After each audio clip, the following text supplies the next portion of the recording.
Good morning, folks. We've got three things to watch on the sun today: an earthquake and a volcano, more than the Great Conjunction tonight in the sky, and the top science news as well.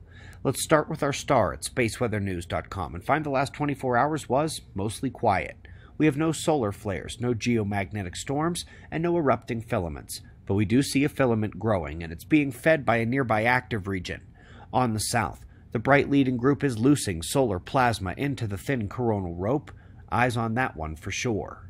Second, we also have another active region incoming on the south, and this one actually has a solid sunspot umbra. It is indeed the grouping from the turn of the month, survived all the way around to say hello to Earth again. It does appear alone, so peripheral development will likely be required before any considerable activity there. Looking at the solar wind for the third thing to watch on the sun, top left, we continue into the slightly more intensified stream, but it's only brought us from anemic to normal solar wind.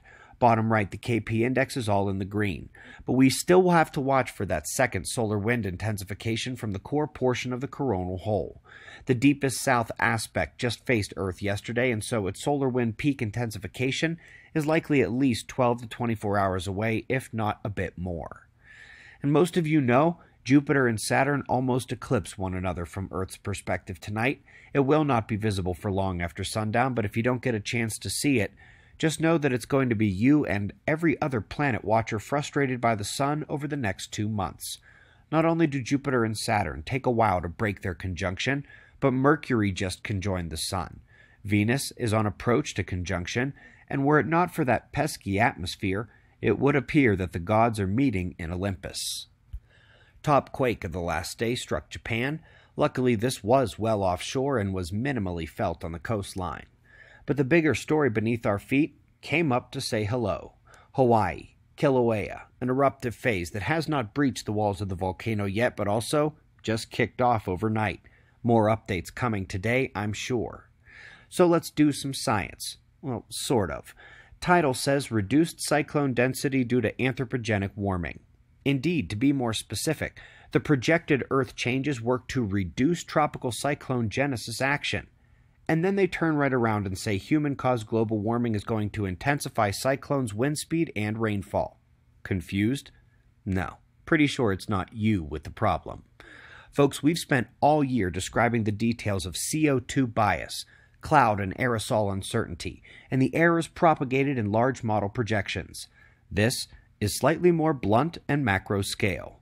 The good news is it wasn't terrible at everything, at least not everywhere around the world, but lots of poor performance, as usual. And of course, what you've read in peer-reviewed journals 100 times now but never once heard in the news, still not getting any better at predicting this climate thing.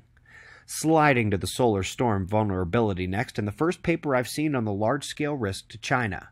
Static voltage stability issues identified in this work are just one of the reasons why, if the sun really gives us a good shot, the grids are going to be utterly devastated. Now, last but not least, a distant and only faintly visible recurrent nova shall be added to the list. It's got about a 12-year cycle and appears to be triggered by enhanced mass transfer, aka accretion, accumulation of material into the atmosphere of a star. This is how a lot of astrophysics works, actually, with higher activity. You add material to fuel the galaxy's star formation or that of a molecular cloud. You accrete material onto a pulsar and begin to see a cosmic lighthouse tear through the heavens. And of course, as was the case here, and with other binaries and with that star that wandered into a molecular cloud, it caused a nova. Amazingly, this may actually redefine micronova beyond what we believe the sun's maximum output event is during its 12,000-year cycle accretion event. This one at only 10 to the 29 ergs, we're talking about the power of a strong solar flare we see every 11-year sunspot cycle. Folks, that's definitely a micronova, and indeed, when the sun does cap the 12,000-year cycle, deliver the impossible isotopes, and validation of the ancient stories about the sun, it will be substantially bigger, more like 10 to the 34 ergs. Of course, that doesn't destroy planets, it's just shedding that outer skin accumulation it didn't want on it in the first place. Folks, not only is this the subject of the Cosmic Disaster playlist and movie, but it's the subject of our upcoming book, The Next End of the World.